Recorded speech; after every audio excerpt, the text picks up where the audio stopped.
March 15, 44 BC. The sun rises over Rome. The city wakes. Market vendors set up their stalls. Children run through the streets. And the most powerful man in the world prepares to walk into a trap. In exactly 2 hours, Julius Caesar will enter the Senate chamber. 60 men will be waiting for him. They will surround him.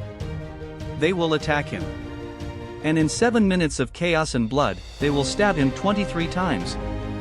But here's what history books don't tell you. A Roman physician named Antistius performed the autopsy. He examined every wound, every cut, every puncture. His conclusion was shocking.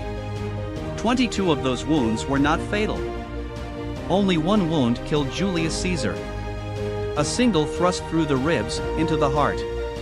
And the man who delivered it was the one person Caesar never thought would betray him. This isn't just the story of an assassination. It's the story of how power corrupts friendship. How fear destroys empires from within. How 60 men convinced themselves that murder was patriotism. And how one wound delivered by one man changed the course of human history forever. To understand why Caesar had to die, we must go back. Back to when he was nobody. Back to when Rome was a republic. Back to the beginning. Julius Caesar was born in 100 BC into a world on fire. Rome wasn't the gleaming empire we imagine.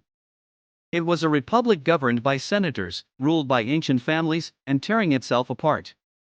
Civil wars. Political murders. Streets that ran red more often than they ran clean. Caesar's family had a famous name but no money. And in Rome, that meant you were vulnerable. At 16, Caesar was caught in one of Rome's civil wars. The dictator Sulla wanted him dead for his family ties. Caesar fled Rome. Went into hiding. Nearly died. It taught him one truth: in Rome, you were either powerful or you were dead. Caesar bought influence with debt. He bribed officials, through lavish games, made allies. Then he left Rome to earn real power on the battlefield. For 9 years, he conquered Gaul, modern-day France and Belgium. 50 battles. 1 million dead. Another million enslaved. His soldiers didn't just respect him. They worshipped him. The Senate feared him. They ordered him to disband his army and return alone. But Caesar knew that meant death.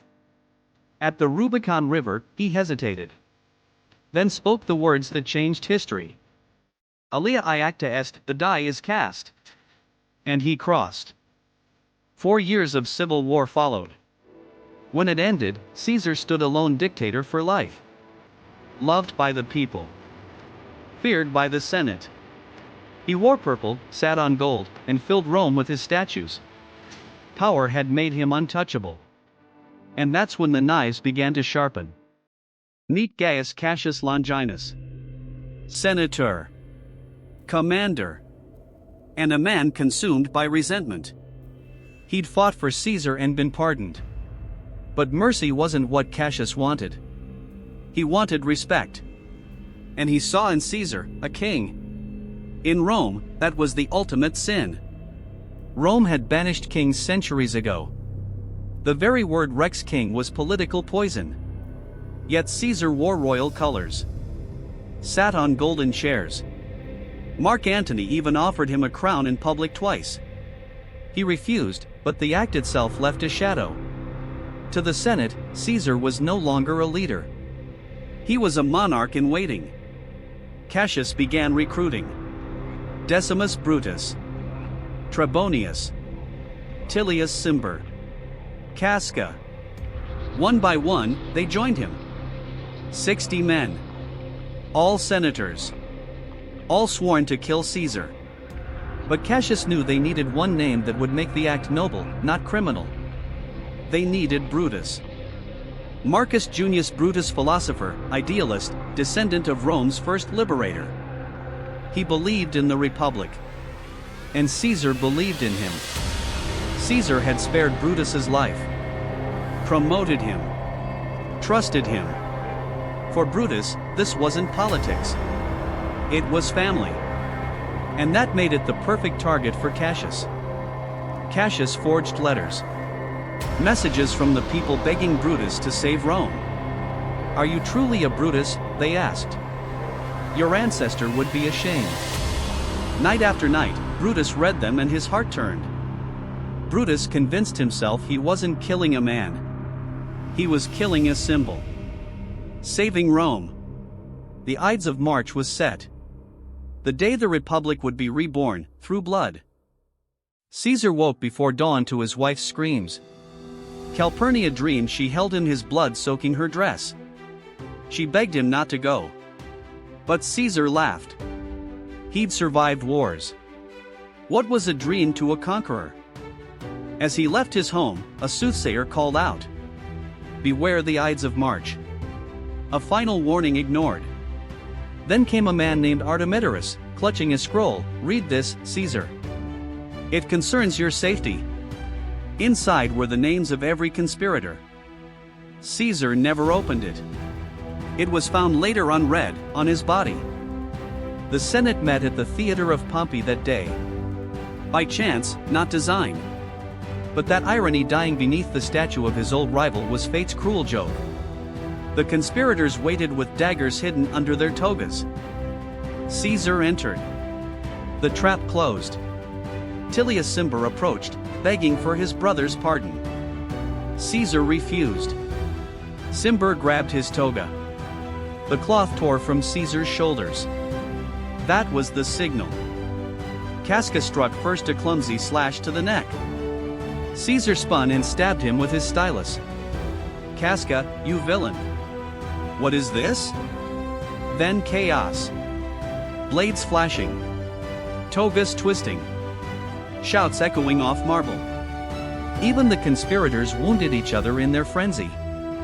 Caesar fought until he saw him. Brutus. Standing apart. Dagger trembling in hand. Caesar stopped. He pulled his toga over his head. His voice quiet, almost tender. "Kaisu, teknon? You too, child?" Brutus stepped forward, and drove his dagger into Caesar's heart. Caesar fell beneath Pompey's statue. 23 wounds. But only one Brutus's was fatal. One wound. One betrayal. One end to an empire. For a moment, nobody moved. Blood dripped onto marble. The men who had called themselves saviors realized they had no plan. They stepped outside, shouting liberty. Freedom! But the people didn't cheer. They rioted. To them, Caesar wasn't a tyrant, he was their protector. At Caesar's funeral, Mark Antony raised the blood-soaked toga. He pointed to each hole, naming the man behind it. The crowd broke. The Senate burned. Rome descended into civil war again. 2 years later, Philippi. Brutus and Cassius defeated. Cassius fell on his own sword. Brutus followed. His final words, "O wretched virtue! I worshipped you as real, but you were fortune's slave."